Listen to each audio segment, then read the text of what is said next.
alerter l'État, les acteurs de la filière et les consommateurs sur la situation résultant des cours mondiaux du blé, des fluctuations du dollar et du fret maritime. Comme nous le savons tous, l'arrêt volontaire de production de farine intervenu le 2 novembre 2021 procédait à l'impossibilité pour les meuniers industriels de continuer de vendre à perte sous le diktat d'un prix homologué en dessous du coût de revient. Il aura fallu, suite à l'intervention du CNP, des engagements et assurances de l'État à travers le ministère des Finances et du Budget pour une reprise d'activité des unités de production et des livraisons de farine le jeudi 11 novembre 2021. Il était convenu, avant l'entrée en vigueur du nouveau prix, homologué à 19 200, que la différence soit compensée par l'État jusqu'au 21 décembre 2021, marquant la publication du nouvel arrêté sur le prix de la farine. Cette dette correspond à ce jour à 4 milliards 7 millions 900 000 francs CFA. À ce jour, les meuniers industriels sont en attente du paiement de cette dette permettant de répondre aux difficultés qui se sont accentuées sur le marché mondial des céréales.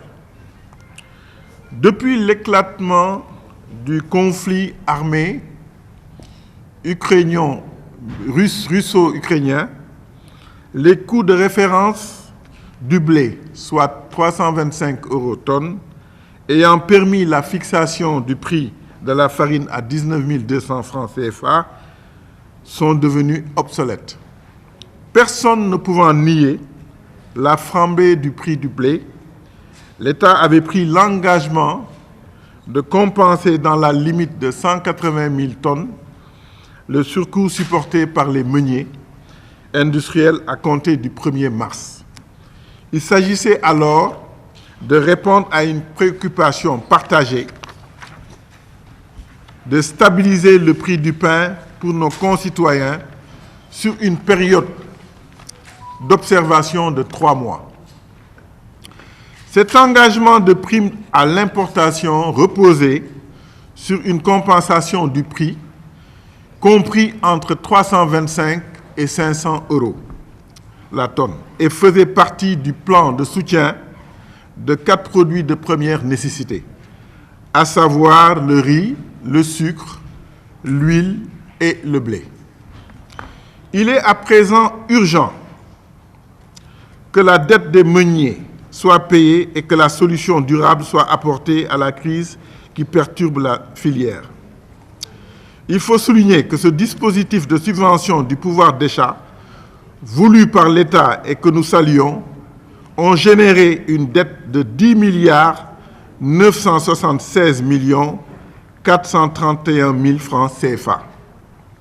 Si nous ne prenons pas garde et que si les engagements de paiement ne sont pas respectés, les industriels sénégalais seront dans l'incapacité financière de s'approvisionner dans un marché de céréales qui est extrêmement volatile. La baisse inéluctable des niveaux de production va créer une rareté de la farine qui va alimenter une spéculation et une montée des prix dans la distribution. Dans tous les pays de la sous-région et du monde, les gouvernements ont réagi en appliquant la vérité des prix. Si l'État du Sénégal fait le choix de la subvention à l'importation, il est impératif d'apporter les ressources financières permettant un approvisionnement du pays. À défaut, la cessation d'approvisionnement de blé risque de provoquer l'arrêt des unités de production. Il y va du sauvetage de l'industrie meunière, mais au-delà de la filière boulangère tout entière. Comme nous l'avions fait en septembre 2021, l'AMIS s'adresse à tous les partenaires économiques et gouvernementaux pour une véritable mesure des enjeux. Il est attendu un remboursement des avances de 4 milliards 7 900 000 de 2021 et de 10 milliards 976 431 000 francs CFA réalisés à la date du 23 mai 2022. Par ce procédé, nous assurons à nos concitoyens et partenaires un accès continu de la farine, qui reste un produit de première nécessité et une production vitale pour tous. Par ce procédé, nous éviterons la baisse de production et la pénurie dans les prochaines semaines au regard des difficultés d'approvisionnement du blé. Par ce procédé, nous pourrons éviter la spéculation à laquelle les boulangers pourraient être confrontés avec un prix dérégulé par les réalités du marché local.